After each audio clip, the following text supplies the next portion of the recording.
Hello friends, good morning. আশা করি সবাই ভালো আছো।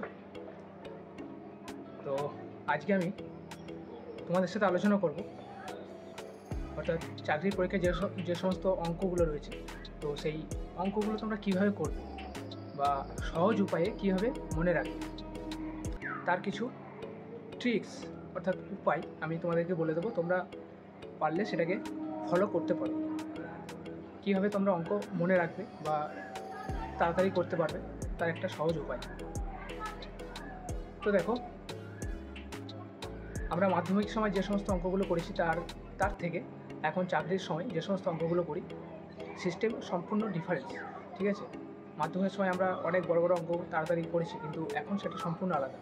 এখন বড় অঙ্কগুলো বড় করে করলে হবে না, শর্ট টাইমের মধ্যে খুব তাড়াতাড়ি করতে হবে, যেহেতু আমাদের চাকরির পরীক্ষা।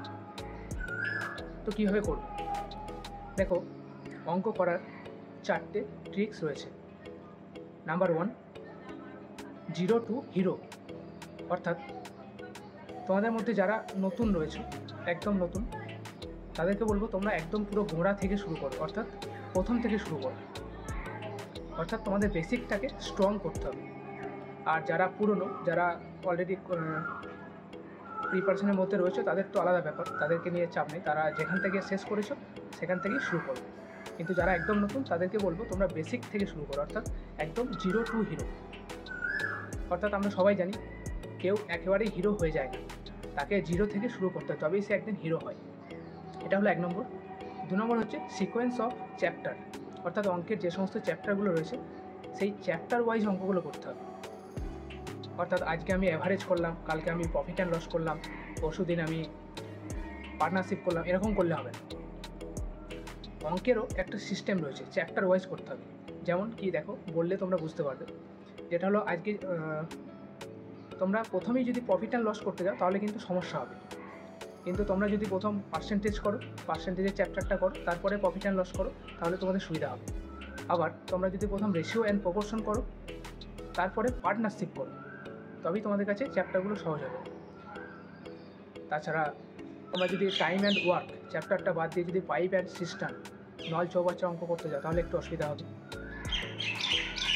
তাছাড়া তোমরা যদি টাইম অ্যান্ড ডিস্টেন্স চ্যাপ্টার বাদ দিয়ে যদি তোমরা ট্রেনের গতি সংক্রান্ত অঙ্ক করতে যাও, তাহলেও সমস্যা হবে। অর্থাৎ তোমাদের বেসিক পার্ট হচ্ছে, চ্যাপ্টারগুলোর মধ্যে বেসিক পার্ট হচ্ছে ফার্স্ট পার্সেন্টেজ করতে হবে, তারপরে প্রফিট অ্যান্ড লস করতে হবে। অর্থাৎ পার্সেন্টেজে যে সমস্ত ফর্মুলাগুলো রয়েছে সেইগুলো তোমাদের প্রফিট অ্যান্ড লসে কাজে লাগবে। তোমরা যদি প্রথম রেশিও অ্যান্ড প্রপোর্শন করো, তারপরে পার্টনারশিপ করো, সুবিধা হবে। তো এটাকে বলা হয় সিকোয়েন্স অফ চ্যাপ্টার।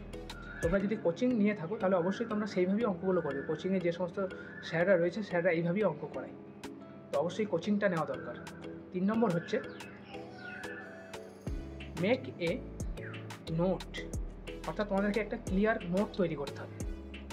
অর্থাৎ তোমরা যে অঙ্কগুলো প্র্যাকটিস করছো, কোনো রাফে হয়তো করছো, রাফ খাতায়, বা হয়তো তোমরা কোনো কোচিংয়ে গিয়ে অঙ্ক করছো, তারপরে বাড়ি চলে আসছো, তারপরে আর তোমরা সেটাকে প্র্যাকটিস করছো না বা সেগুলো তোমরা নোট করছো না। কিন্তু সবথেকে ভাইটাল পয়েন্ট হচ্ছে তোমাদেরকে প্রত্যেকটা চ্যাপ্টার ওয়াইজ অঙ্ক, এক থেকে শেষ পর্যন্ত, প্রথম থেকে শেষ পর্যন্ত চ্যাপ্টার ওয়াইজ অঙ্ক তোমাদেরকে খাতায় নোট করতে হবে, যাতে তোমরা পরবর্তীকালে বুঝতে পারো। কারণ দেখো, তোমরা যদি কোনো অনলাইন ক্লাস করে থাকো, তাহলে কোনো একটা অঙ্ক হয়তো তোমরা একটা অনলাইন ক্লাস করলে আজকে, করার পরে তোমাদের পরের দিন যখন তুমি রিভাইজ করবে, অঙ্কটা হয়তো আটকে গেল, তখন তোমাকে কী করতে হবে? তোমাকে আবার সেই অঙ্কের সেই অনলাইন ক্লাসটিকে খুঁজে বের করতে হবে। কিন্তু তোমরা যদি পরপর যদি খাতায় নোট করো, তাহলে আর সেটা সমস্যা হবে না। আর যে অঙ্কগুলো তোমরা করছো সেগুলো রিভাইজ করবে, অবশ্যই রিভাইজ করতে হবে। আর তার সাথে খাতায় অবশ্যই নোট করতে হবে। কারণ কি, খাতায় নোট করলে তোমাদের সেটা মাথায় থাকবে, মনে থাকবে। এবার আসছি তোমার কাছে। 1 নম্বর কী বললাম? 1 নম্বর বললাম 0 to হিরো, অর্থাৎ প্রথম থেকে শুরু করতে হবে। 2 নম্বর কী বললাম? Sequence of chapter. 3 নম্বর কী বললাম? Make a note. এবার 4 নম্বর আসছে, দেখো, ভেরি ভেরি ইম্পর্টেন্ট, যেটা হলো প্র্যাকটিস। অর্থাৎ তোমরা প্রথম থেকে শুরু করছো, চ্যাপ্টার ওয়াইজ করছো, করার পর নোট করলে, খাতায় নোট করলে, কিন্তু 4 নম্বর যদি তোমরা প্র্যাকটিস না করো, আজকে একবার অঙ্কটা করে খাতায় নোট করলে, তারপরে যদি তোমরা না করো, যদি আবার 10 দিন পরে করো, তাহলে কিন্তু ভুলে যাবে। তাই প্র্যাকটিসটা খুব ভাইটাল।